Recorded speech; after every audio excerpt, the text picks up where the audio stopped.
Department of Pathology, Institute of Medical Sciences, BHU, would like to welcome all the delegates to the 3rd National Hematology Conference 2020. John F. Kennedy said, "The goal of education is the advancement of knowledge and dissemination of truth." And this conference will definitely provide our attendees a chance to further their knowledge in the stream of hematology. Here we will be enlightened by the knowledge and the experience of the giants in the field of hematology.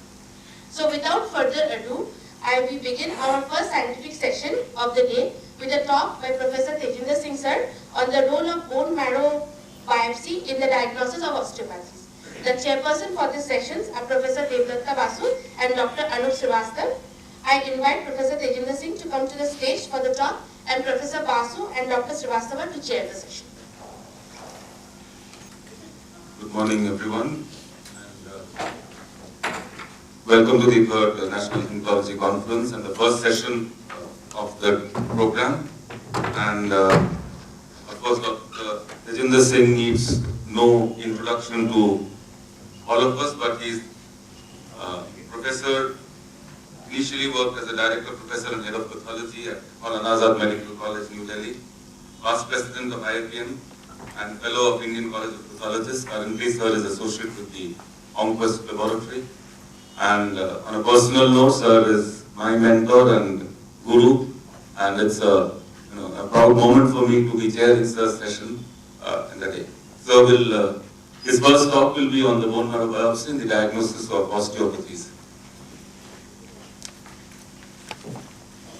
Good morning, everybody. It is always a pleasure to be in Varanasi. Long time back, I think about 50 years back, I was here when Dr. Shukla was head of the department of pathology at one as an MD examiner. And then Dr. Jyoti Shukla was there, and now for the last 3 years, Dr. Vijay Tilak has been organizing a very good national hematology conference, and he has been giving a chance to interact with the delegates. Thank you, Dr. Vijay Tilak. And he is very, very enthusiastic, and I'm sure that his efforts will bring fruit in the form of starting probably a DM hematopathology course in BHU. All the best, Dr. Vijay Tilak. See, he especially told me to give a talk on osteopathies. Now, this is something, a subject probably some people consider it belongs to orthopedics people. But that is not so, because the diagnosis is to be made by you only. Otherwise, the clinicians, they go by various clinical methods, clinical assessment, and also by radiology. Now what happens is, we all know the various indications of bone marrow biopsy. Now whenever we do a bone marrow biopsy, it is mainly a hematological investigation. Rarely we do it for a bone pathology. But then we find that the biopsy which we do, it has cortical bone, it has trabecular bone. If a bone disease is generalized, so that will also be reflected in the bone marrow biopsy. So what we have to do is we have to just study the bone trabeculae, the cortical bone and the trabecular bone. Now metabolic osteopathies are the commonest because they generally involve the whole skeletal system. And this visibility has largely been unexplored. Now this is what the bone marrow defined biopsy is. You have the marrow at the bony trabeculae. These bony trabeculae are lined by osteoblasts on either side. Then we have these baculae, and in these baculae what we find are the osteocytes. So it is available.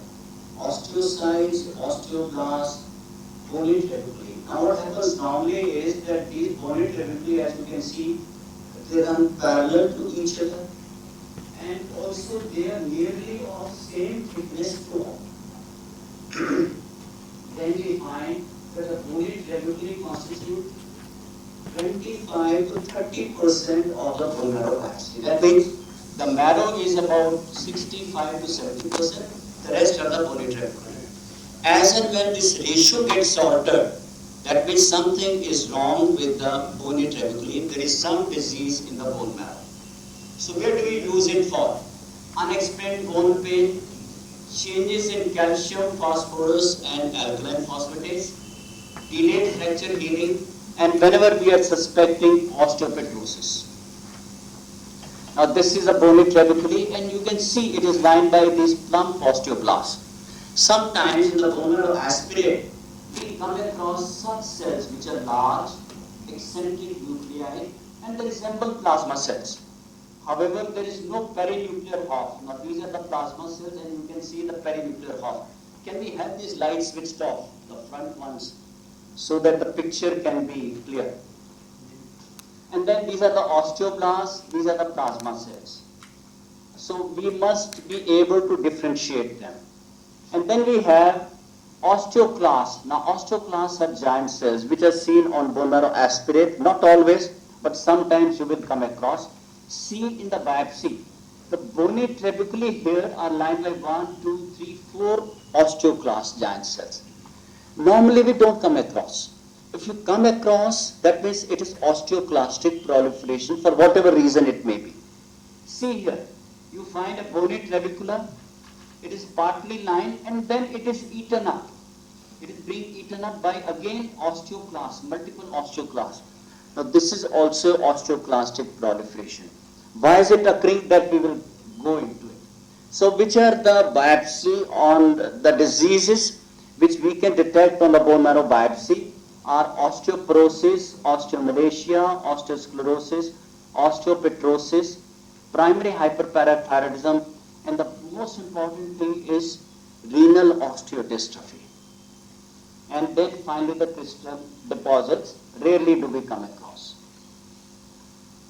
Ideally, if you want to study the metabolic bone diseases, we should not remove calcium, because if you are studying osteomalacia, you decalcify the biopsy. So what is going to happen? The calcium will be removed. How will you assess the amount of calcium in the bone biopsy?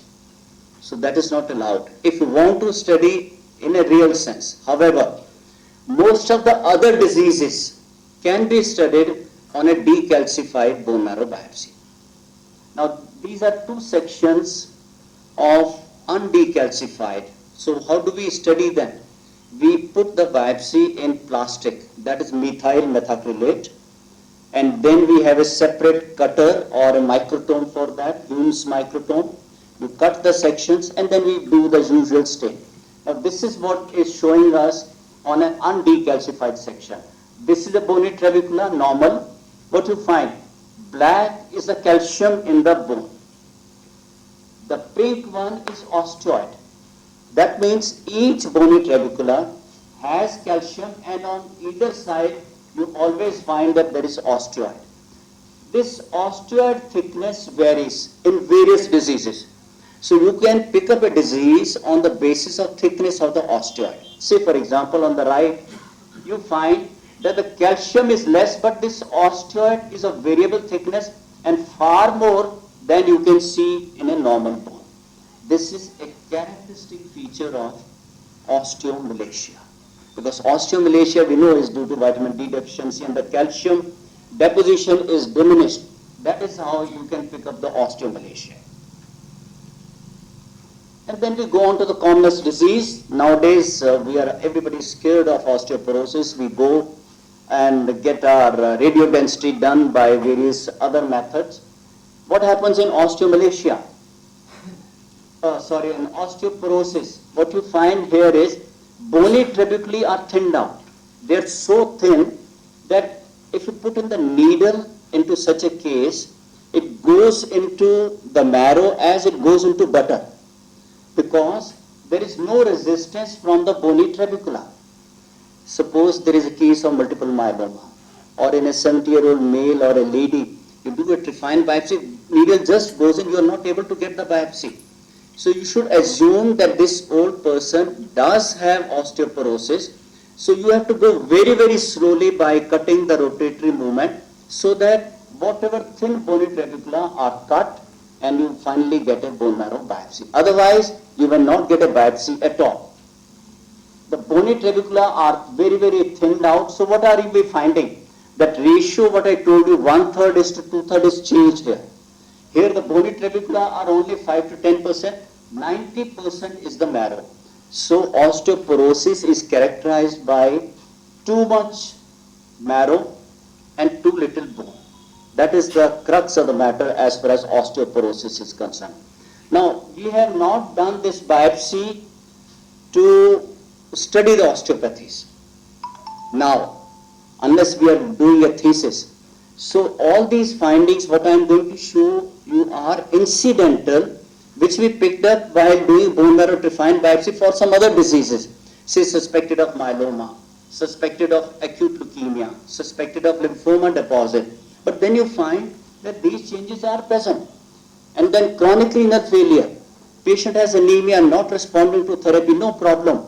But then you find that there are changes of chronic renal failure, which I'll demonstrate to you.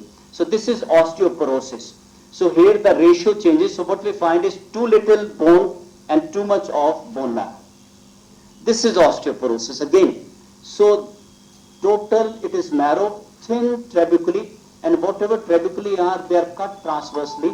It gives that buttonhole appearance of the trephine biopsy. Same here, the bony trabeculae are thinned out, too much marrow, too little bone. That is osteoporosis. And nowadays we have these various basically X-ray methods in which we detect the amount of bone density and the bone mineral also. These are quite accurate, but if you want to study the various osteopathies, then you have to have a plastic embedding of the bone marrow trephine biopsy.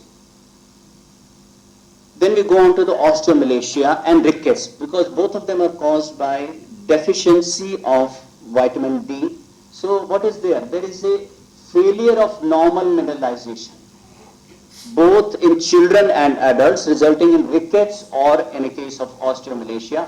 So what happens? It is a soft bone. What I showed you initially, the total osteoid increases because there is no calcium available to be calcified on the bone or on the osteoid. So the osteoid is a protein, and therefore the bones always remain soft.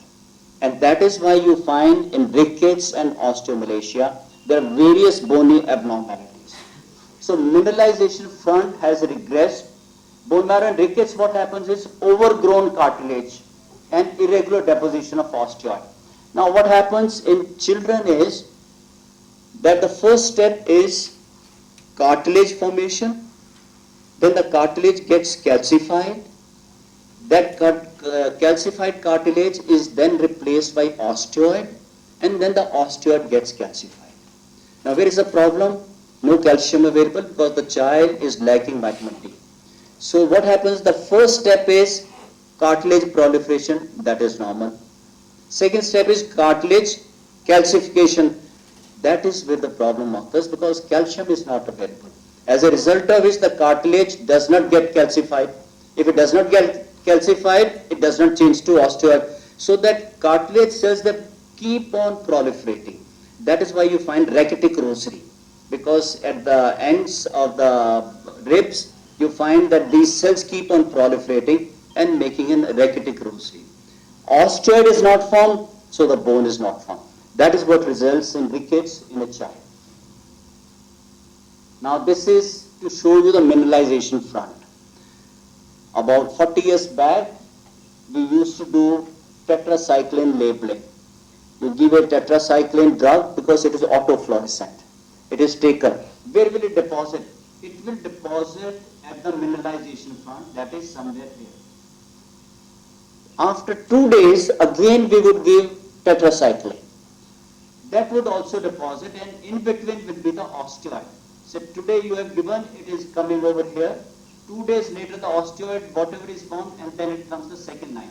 So that means here you find that the osteoid front is widened.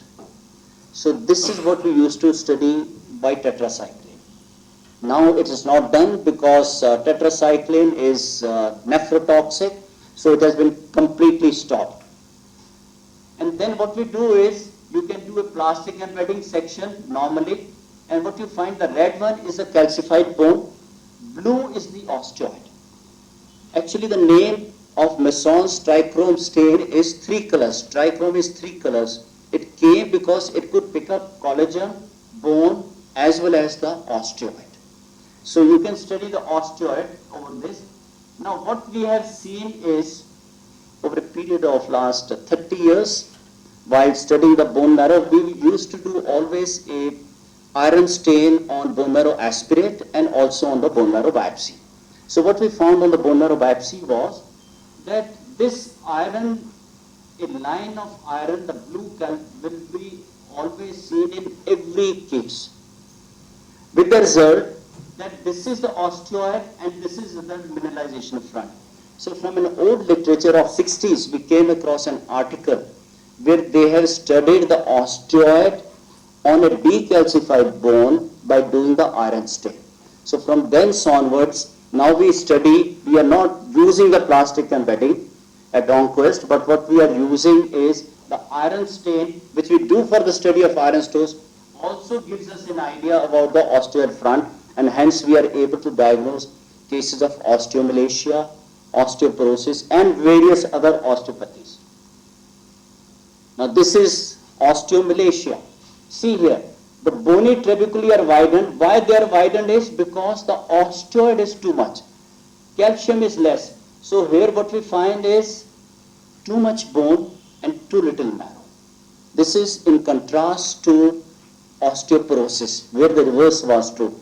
Though you find there is too much osteoid, yet the bones are very, very weak, whether it is rickets or it is osteomalacia. And then we go on to osteosclerosis. Now what is osteosclerosis? As the name indicates, sclerosis, more thickened than the usual. Now why should the bones get thickened? Now that is seen in myeloproliferative, metastatic carcinomas, mastocytosis, Paget's, multiple myeloma, especially in cases where there is osteosclerosis, congenital disorders like osteopetrosis. Now this is a case of primary myelofibrosis, which has gone on to the ultimate stage, that is the osteomyelosclerosis, OMS, osteomyelosclerosis. There is myelofibrosis, and after the myelofibrosis we find that there is deposition of osteoid resulting in osteomyelosclerosis. This is a case where there is a metastatic carcinoma in the bone marrow, and it has induced a new bone formation. As we know that prostate carcinomas, some breast carcinomas, they give osteosclerotic scantrix. Now that is what happens in osteosclerotic scantrix. There is new bone formation. This is also metastatic deposit, and you find that the bony trabeculae are widened and thickened. So there is osteosclerosis which occurs. And this is also a case of primary myelofibrosis in which new bone formation is occurring. There is fibrosis, there is megakaryocytic proliferation, all those features with osteomyelosclerosis occurring. Then we go on to hyperparathyroidism. Now this is a parathyroid hyperplasia. Now this occurs whenever it is a functioning adenoma or the parathyroid hyperplasia is functional, so that the serum PTH level goes up. So what we find is that this is the final stage, what we call as osteitis fibrosa cystica. The bones are deformed. There are multiple cysts in the bones because of fibrosis, because of eating up of the bone by the osteoclast.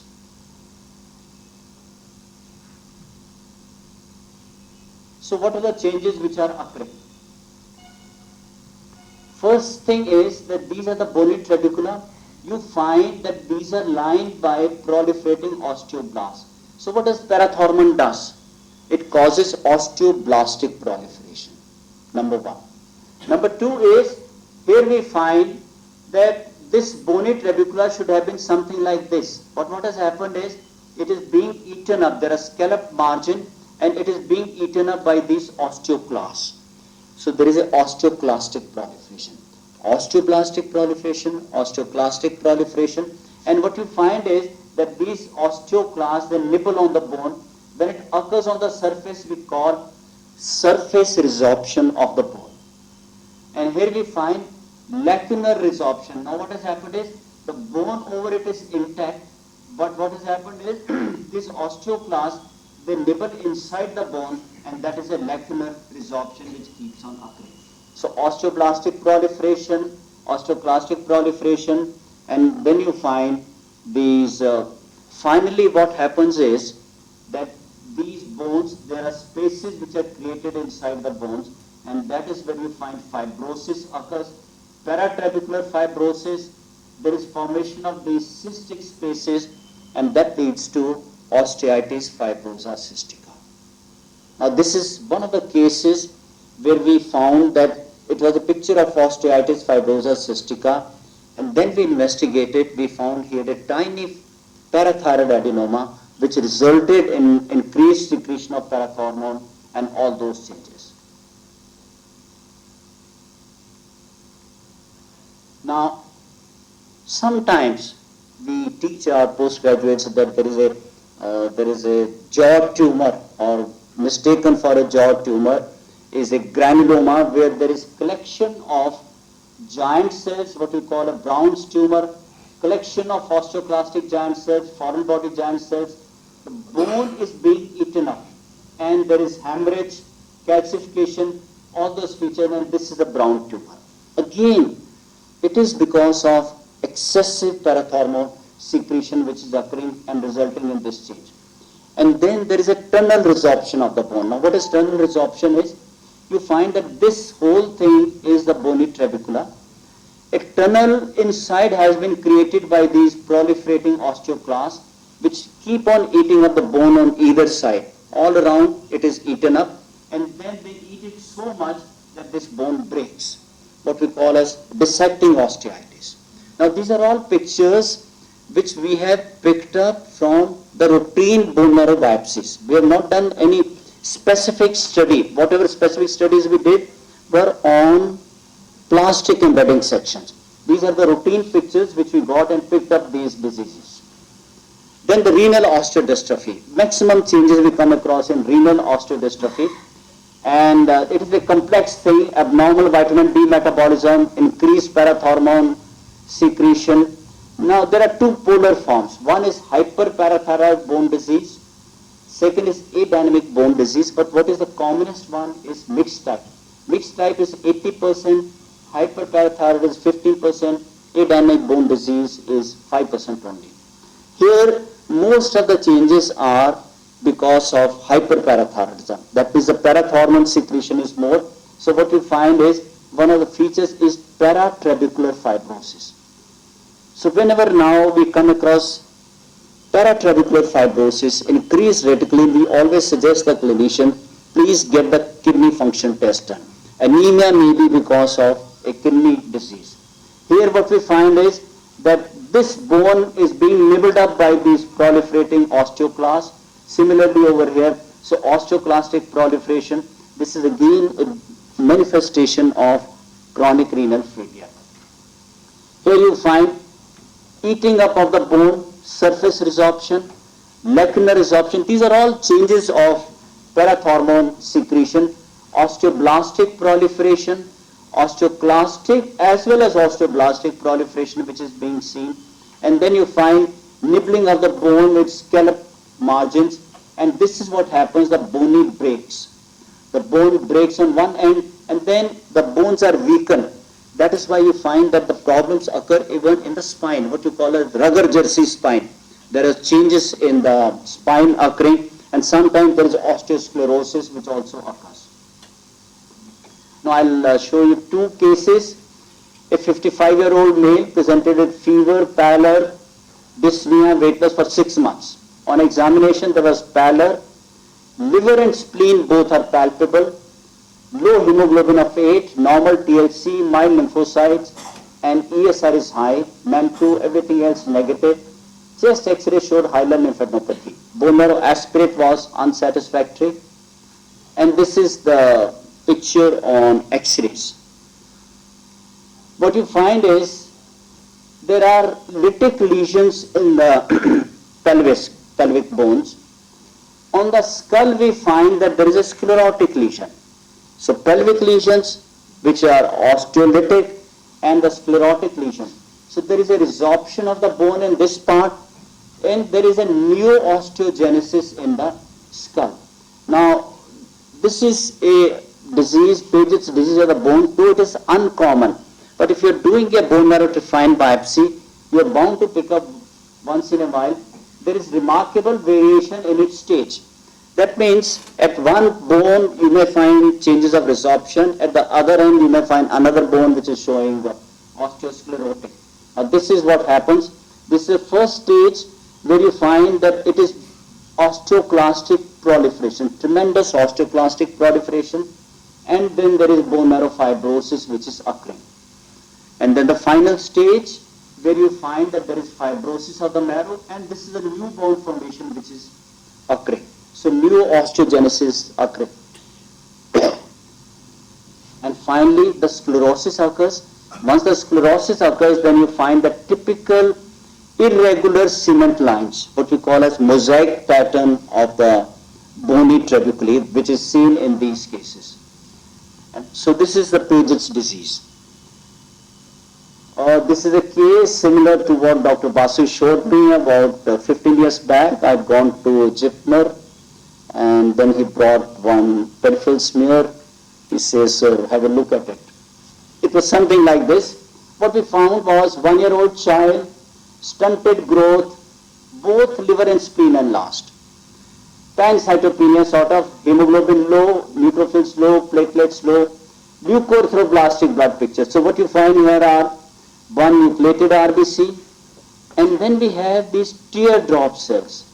These teardrop cells, leukoerythroblastic blood picture, we always teach our postgraduates, think of myelofibrosis. That is the first. Second is hemolytic anemia.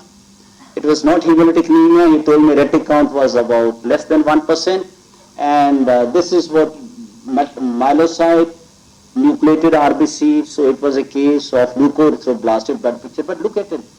Liver and spleen are enlarged. So in his case also, I told him that we should go for a skeletal survey. Now what do we find? This is a trephine biopsy. 1-year-old child, no marrow. There is hardly any. These are few foci of marrow which are present.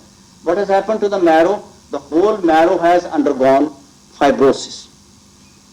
Number one. Number two, look at this. You find in the bony trabeculae, these are irregular. These are unlike the parallel trabeculae which should have been there. Irregular bony trabeculae, irregular thickness. Then you find that the central part is cartilaginous. And then this cartilage is again not of a uniform color depending upon the amount of calcium deposited, which is irregular in this case. So irregular calcium deposition, and then you find the bone formation is not occurring. This cartilage persists because what is the defect is failure of osteoclast to resorb the bone.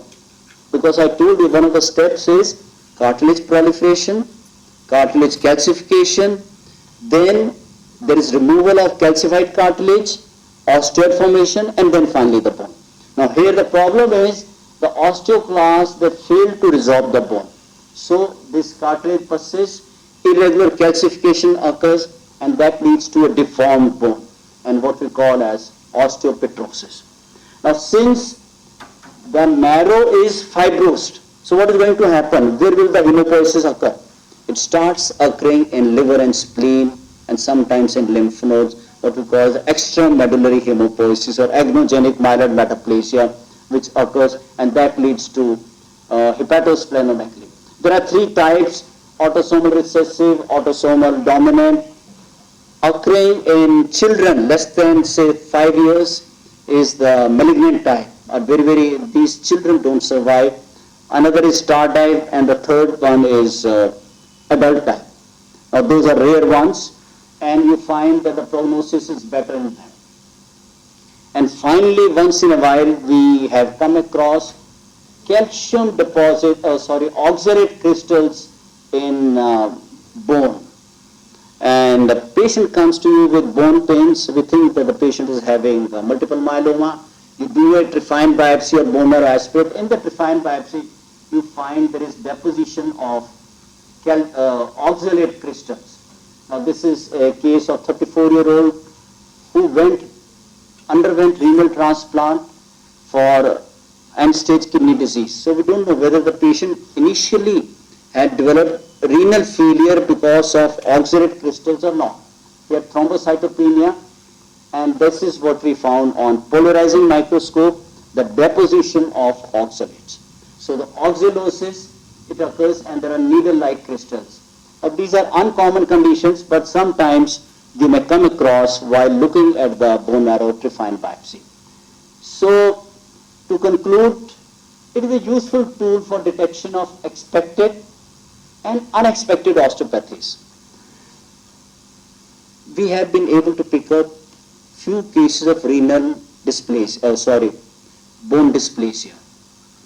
Few cases of, one case of osteogenic sarcoma, 2 cases of giant cell tumor. And various other osteopathies have been detected, some few very, very rare ones. But it is not uncommon, provided after describing the bone marrow, you look at the bony trabeculae. Are they uniform? Are they lined by osteoblasts, osteoclasts? Is the number increased or not? You will be able to pick up. But what is needed is high index of suspicion, pertinent histology, radiological and biochemical findings, and therefore make it a routine part to examine the bone marrow, bony trabeculae, so that you can diagnose the disease. Thank you very much.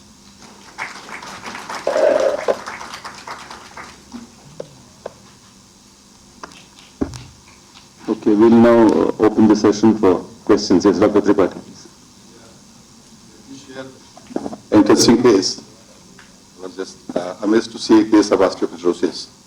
15 years back, we had a child of 10 years age, male, and he was having hepatosplenomegaly with anemia.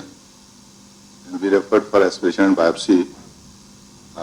While doing procedure, it was done, it broke 3 bone marrow needles were twisted or broken. So we thought must be something else. Finally diagnosed as osteopetrosis. And he is on low dose corticosteroid, 5 milligram to 15 milligram off and on, plus thalidomide. Okay. And he is surviving. He is presently 26 years of age, developing huge splenomegaly with secondary portal hypertension and deafness because of bony overgrowth. But he is doing well. See, he is fortunate in the sense that osteopetrosis involves the auditory nerve and the ophthalmic nerve. So usually the hearing problems are there, and sometimes even the eye problems, the vision gets affected in these patients.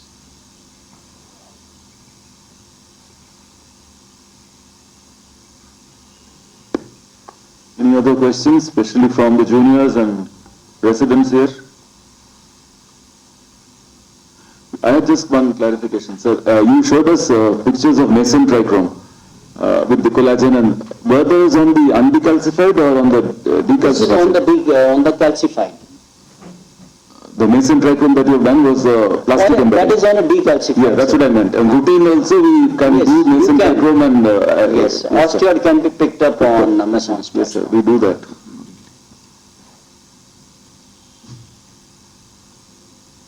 Oh, thank you very much, sir. I just want to add one thing. Sir, the way the party sir told that 3 needles broke, all these features are very, very important. When we are doing the bone marrow biopsy, how the bone feels, is it feeling hard, feeling soft, and whether you are able to enter in or are your needles bending or breaking. I think all these are small tips that ultimately help us in making the final diagnosis. See, these things only Tripathi can tell, because clinicians by and large are doing the biopsy. So recently we had a case where clinician sent us the bone marrow biopsy and aspirate. Then he says that my needle got bent while he was doing biopsy on a 70-year-old man who had renal failure. And what it turned out to be, Poems syndrome. It was a multiple myeloma with osteosclerosis, which resulted in a bending of the bone. Now, it is in contrast to the usual myeloma cases in which we find there is osteoporosis. So it is only the clinicians who can make you wiser while doing a refined biopsy. Okay. Thank you.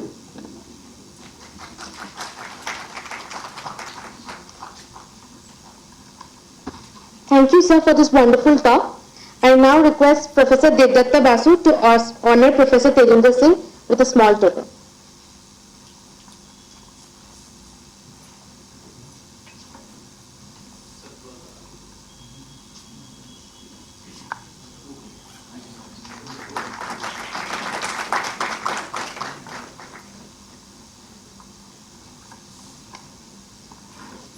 I now request Professor Tejinder Singh, sir, to honor Professor Devdatta Basu and Dr. Anup Srivastava, sir.